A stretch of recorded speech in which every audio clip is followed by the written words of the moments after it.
What's going on, y'all? Today we got why Michael Jordan is the greatest ever. GOAT series 6 out of 6. You know what I'm saying? I'm sorry about the fan noise. It is hot as a mother in this bit. You know what I'm saying? I need it. I ain't trying to die in this motherfucker. You know what I'm saying? So we're gonna do that. Let's get into it. Last reaction at the end of the video. Stay tuned. You know which one we react to in the comments, man. We tuned in though. Better already, bro. I feel like I'm about to die last year. There is no argument. LeBron is the greatest player of all time.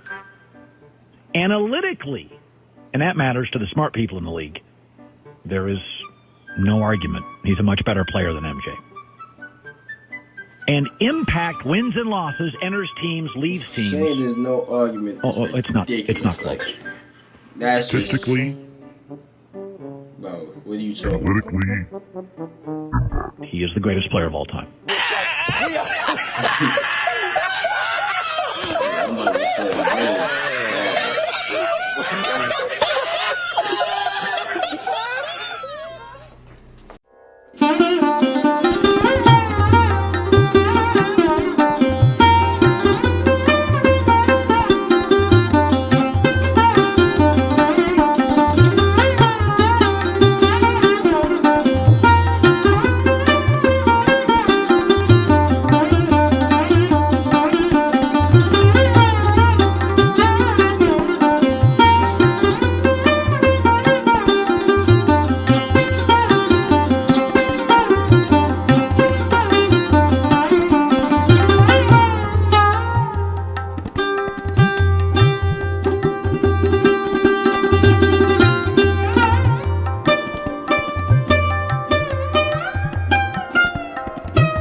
Major statistic into a player's total efficiency, such as field goals, free throws, three-pointers, assists, rebounds, blocks, and steals, and of course negative ones, such as missed shots, turnovers, and personal fouls.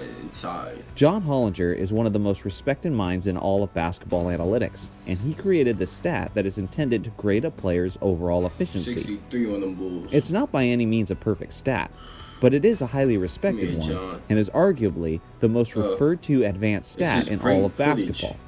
So with that being said, who do you think has the highest PER than LeBron James based on the most popular analytic and advanced stats? LeBron's career field goal percentage is 50.4%, while MJ's is at 49.7%. It's easy to look at this stat and simply conclude that LeBron was the more efficient player, which many people do. But that would be lacking context, and you would be ignoring positions. LeBron is a forward who takes more of his shots closer to the basket, while MJ is a shooting guard. That's a lot of people do though. When the stats match their argument, they ignore all the context. But when they need context to He does most of his damage from the perimeter. Hell, it's within the role description. Out of the top 100 scorers in NBA history, LeBron is ranked 6th among small forwards in field goal efficiency.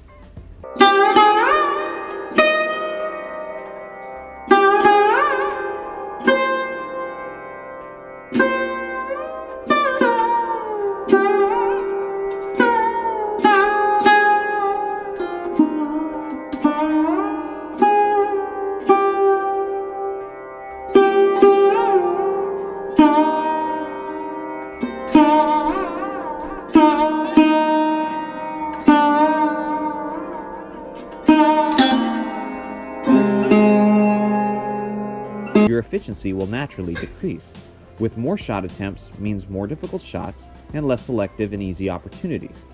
As a perimeter player who averaged 30 points per game over his career, Jordan still shot 50% from the field. People simply don't appreciate that enough, and just grasp how remarkable that truly was.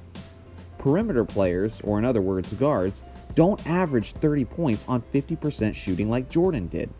Name one if you can, and I'll wait.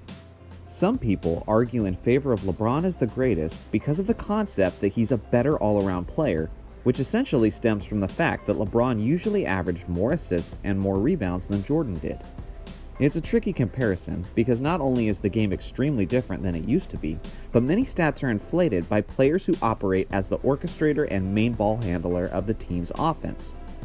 Jordan was a shooting guard who typically liked to play from the post and didn't really play as the point position of the team's offense, except for when Doug Collins was Jordan's coach in the 1989 season. He actually appointed Jordan to the point guard position with only 24 games left in the year. As the point guard, Jordan had 15 assists in his first game. The very next game, Jordan had 21 points, 14 rebounds, and 14 assists against the Pacers in a 32-point blowout win, in which Jordan only played 32 minutes. MJ continued to play at the point guard spot until the end of the year. In those 24 games, Jordan averaged 30.4 points, 9.2 rebounds, 10.7 assists, and 2.4 steals per game. In one stretch, he had a triple-double in 7 straight games and 10 out of 11 games. In the game that Jordan didn't get a triple-double, he finished with 40 points, 11 assists, and 7 rebounds. After Phil Jackson took over the following season, Jordan returned to the shooting guard position and returned to his role of playing more from the post, while Scottie Pippen handled more of the team's distributing.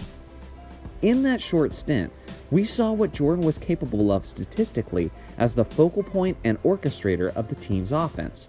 Many players today benefit from inflated all-around numbers based on the fact that they play like a point guard and do a majority of the ball handling and distributing. Players like LeBron James, James Harden, and Russell Westbrook all have boosted numbers due to the style of play as the team's orchestrator.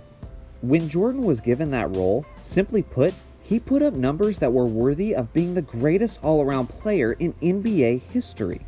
One of the most separating aspects of the comparison between Jordan and LeBron is on the defensive end of the floor, in which case, it is not close. Jordan averaged by far more steals per game and is third all-time on the steals list. Despite the fact that LeBron has already played over 100 games more than Jordan did, LeBron is still almost 600 steals behind Jordan.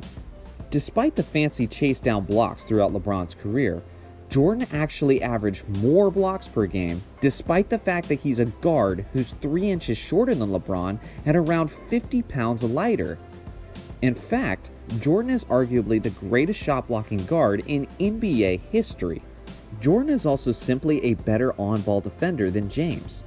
Jordan was known for blanketing and suffocating players defensively. Michael has a Defensive Player of the Year award, while LeBron does not, and Jordan has 9 first-team all-defense team appearances compared to James, who has just 5. LeBron is currently 34 years old, and at this point in his career, he looks like he's completely stopped playing defense. In fact, if we're being honest, LeBron has been somewhat of a liability on defense for the last several seasons. In the 1998 season, Jordan was 35 years old. He was still first-team all-defense that year.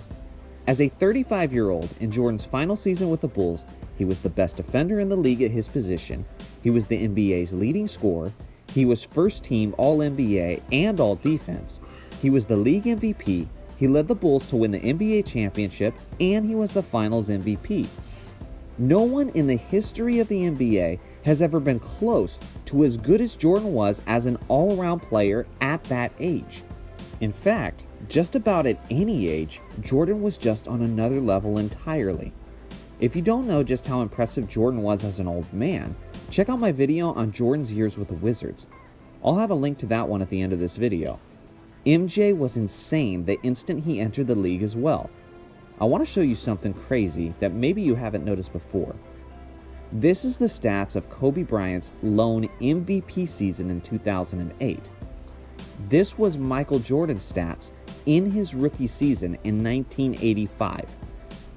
MJ was playing on the same level as a prime... Yeah, but see, here's what we do. You know? See, this is what I'm talking about. If he don't add no context after this, you're going to see what I'm saying.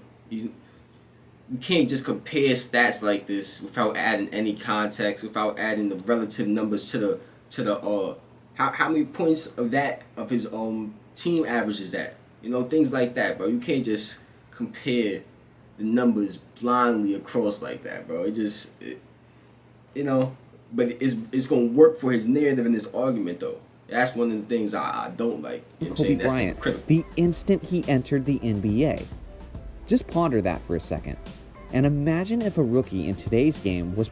And Kobe played in one of the most defensive, you know what I'm saying, oriented eras ever, you know? That's the relative efficiency in that era was very low. I think that's why his efficiency was... Well, no. Kobe Bryant wasn't efficient anyway, I don't think. But the relative efficiency was actually lower than most eras in that era. Playing on the same level as a prime Kobe Bryant. It would light YouTube, social media, and the internet as a whole on fire. There's a reason Michael Jordan is as big as he is. There's a reason he's a global icon. There's a reason he has the best-selling shoe by far, even decades after he's retired. And there's a reason why everyone wanted to be like Mike. Everyone could see the instant he arrived that they were dealing with something special that they had never seen before. Hell, some people knew it even before he arrived to the NBA. All-time great college coach Bobby Knight said Michael Jordan was the greatest player he had ever seen while Jordan was still playing college at North Carolina. Just an absolutely great kid. If I were going to pick the 3 or 4 best athletes I've ever seen play basketball, he'd be one of them. I think he's the best athlete I've ever seen play basketball, bar none. If I were going to pick people with the best ability I'd ever seen play the game, he'd be one of them. If I were going to pick the best competitors that I'd ever seen play, he'd be one of them. So in the categories of competitiveness, ability, skill, and then athletic ability, he's the best athlete, he's one of the best competitors, he's one of the most skilled players. And that, to me, makes him the best basketball player that I've ever seen play. Bob had already seen Magic, Kareem, and Bird, and yet Bob Knight was willing to call Jordan his GOAT before Jordan even played a game in the NBA. In only Jordan's second season in the NBA, he was coming off of a broken foot, and team doctors advised him to sit out the rest of the season. Ownership wanted Jordan to sit out as well, but instead, Jordan helped his Bulls get into the playoffs and dropped 63 points on the Boston Celtics, which is still to this day the most points ever scored by a player in playoff history. Again, in only his second season, coming off of a broken foot, he broke the NBA playoff scoring record against the 1986 Celtics, a team that is still considered one of the greatest of all time, and a team that was also the #1 ranked defense that season. As many of you know, Larry Bird said postgame that Jordan was God disguised as Michael Jordan. When you consider all of the factors, it kind of makes sense why Larry would think that. Of course, most of the historic feats of Jordan came against athletes in the 80s and 90s. People who argue against Jordan's greatness will try to discredit his competition, claiming that athletes weren't as big, strong, and athletic back then, and that he took advantage of the weaker athletic. Can't do that. I hate that argument too. Cannot do that. You know what I'm saying? What you want him to do? You want him to just make him better? Like, you want him to make his competition better? You know what I'm saying? He played who what I'm trying to, I'm so tired I can't even think of the words. He played who was in front of him, bro. What you want him to do? Time travel to this era where everybody got every gadget in the world, you know? He played who was in front of him, bro, and he dominated his era. Most importantly, you know, dominance over a whole era, and to this day still dominant. You know, I got some Jordans, and you know what I'm saying? I got Jordans right now. Shit like that, bro. Come on. At a competition. I'm not gonna lie, this criticism is incredibly stupid. We're talking about a couple decades of basketball, and not millions of years of human evolution, like the naysayers like to make it seem. The athletes were still incredibly big, fast, strong, and athletic. It's also stupid because when MJ was a Wizard, we saw a near 40-year-old version of him having games where he torched a prime Kobe Bryant, Vince Carter, and Tracy McGrady. If a 40-year-old Jordan with bad knees can give the business to a young Kobe, T-Mac, and Carter, then what the hell else does he have to do to prove his greatness and to prove his ability to dominate legitimate competition? Jordan has the greatest career scoring average in NBA history at 30.1 points per game. He has the highest playoff scoring average in NBA history at an incredible 33.4 points per game. No other player in NBA history averages over 30 points per game in the playoffs. He's a 10-time scoring champion, which is easily the highest of all time. Ridiculous. He has the most first-team, all-defense team appearances with 9. He has the most finals MVPs of all time with 6, and of course, he was undefeated in the NBA Finals. How many players in NBA history can say that they were the best player on both sides of the court just about every single time they set foot on the court? Michael Jordan can. I speak this from my own opinion, but as a strong one. In all of the years of the NBA, there has never been a player with an all-around GOAT-worthy resume as strong and as well-rounded as MJ's. If you want to call Bill Russell the GOAT, that's fine, but he didn't dominate offensively and statistically like Jordan did. Wilt Chamberlain? That's fine. He was a freak athlete and put up crazy numbers, but he didn't win nearly as much and thrive in the playoffs to the extent that Jordan did. LeBron James? That's fine, but he didn't dominate the game on both sides of the ball at the same level that MJ did. If you want to say that Kareem or Kobe is the greatest, fine, but they weren't the definitive alpha on all of their championship teams like Jordan was. When you consider everything that factors into the GOAT conversation, he's the clear choice. Statistical dominance and records, check. Legendary scorer, check. All-time great defender, check. The clear alpha of his team throughout his career, dominated his era, and won plenty of championships and finals MVPs. Check, check, and check. He's simply the only player ever who covers every criteria. This is why Michael Jordan is clearly the greatest player of all time. And that's the end of this one, y'all. If you guys enjoyed it, you know what to do. Click on the last reaction. And I'm out here, man. MJ is the GOAT. But LeBron will retire. The greatest player of all time, my brothers and sisters. I'm sorry to let you know. And I'm out here for real now.